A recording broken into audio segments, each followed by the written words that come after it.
अगर राजस्थान में लोकसभा चुनाव आज के परिप्रेक्ष्य को देखते हुए, माहौल को देखते हुए दौसा में कराए जाएं, क्योंकि बहुत ज्यादा हॉट सीट है दौसा, और वहां से आते हैं पायलट और आते हैं हमारे किरोड़ी बाबा। अगर इन दोनों प्रत्याशियों को वहां पर आपके सामने चुनाव करने के लिए रखा जाए तो किसको चुनेंगे आप?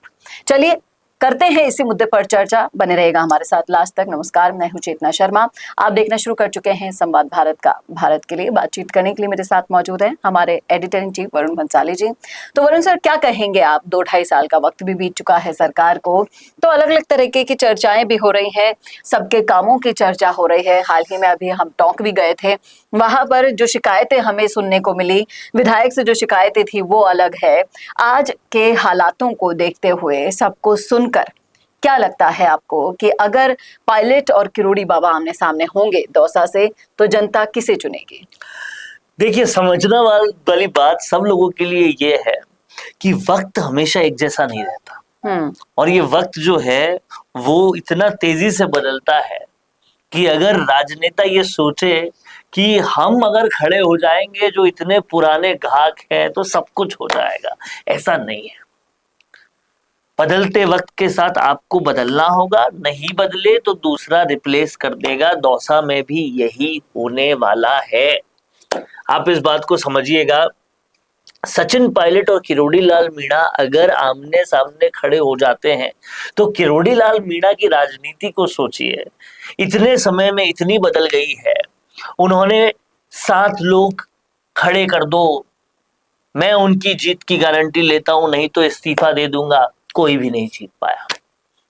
फिर कहा मेरा भाई को मैं खड़ा कर रहा हूं, झोली फैला के वोट मांग लिया, वो भी नहीं जीत पाए। जब किरोड़ी का असर न 7 MP पे पड़ा, ना पड़ा अपने भाई के चुनाव पर, तो क्या आपको लगता है कि वो खुद भी खड़े हो जाएंगे दौसा से तो कुछ खास असर पड़ेगा? वो भी तब जब उस एक छाप बन चुकी है कि ना भाजपा उनको बना पाई मुख्यमंत्री, ना उप मुख्यमंत्री, ना ही वो खुद किसी भी मुद्दे को अंजाम तक पहुंचा पाए।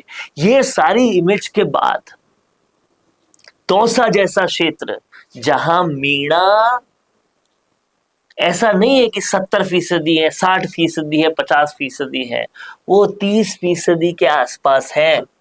बाकी तमाम सारा जो है वो अदर कास्ट है। अब 30% मीणा जो टोटल है, उनमें से सचिन पायलट के करीबी भी बहुत हैं, क्योंकि मुरारी लाल मीणा और ये सब लोग उनके लिए प्रचार करेंगे अगर वो जाते हैं तो। अब आप समझिएगा, तो किरोड़ी लाल मीणा की झोली में आएगा क्या? और हमने पिछले चुनाव में देखा जहां उनके भाई लड़े थे, क्या हुआ था? भाजपा के खुद के लोग ही जनरल कास्ट को उनसे दूर कर रहे थे। वो अंतरकलह अब और बढ़ेगी ही, कम नहीं होगी।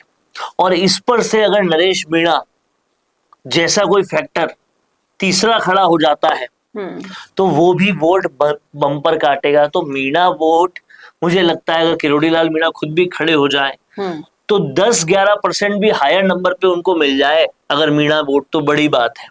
अदर कास्ट का जो कट्टर बीजेपी वोट है, वो बीजेपी की वजह से भी आप मान लीजिए 10-12% मिल सकता है, लेकिन जीतने के लिए आपको 42-43% वोट शेयर मिनिमम चाहिए, वो नहीं मिलेगा। जबकि अगर सचिन पायलट की बात करें तो सचिन पायलट ने एक काम किया है, छवि खराब बिल्कुल नहीं होने दी। चाहे फिर उनके पीछे गहलोत पड़े हो या कोई भी पड़े हो, उन्होंने अपना काम इस तरीके से किया, अपने बयान इस तरीके से दिए कि छवि खराब नहीं होने दी। और साथ ही राजेश पायलट की जो लेगेसी है वो भी अनवरत चली आ रही है, जिसका एक उदाहरण हमने देखा, उन्होंने दौसा में एक शक्ति प्रदर्शन किया राजेश पायलट की पुण्यतिथि पर, और वो शक्ति प्रदर्शन देखते बनता था।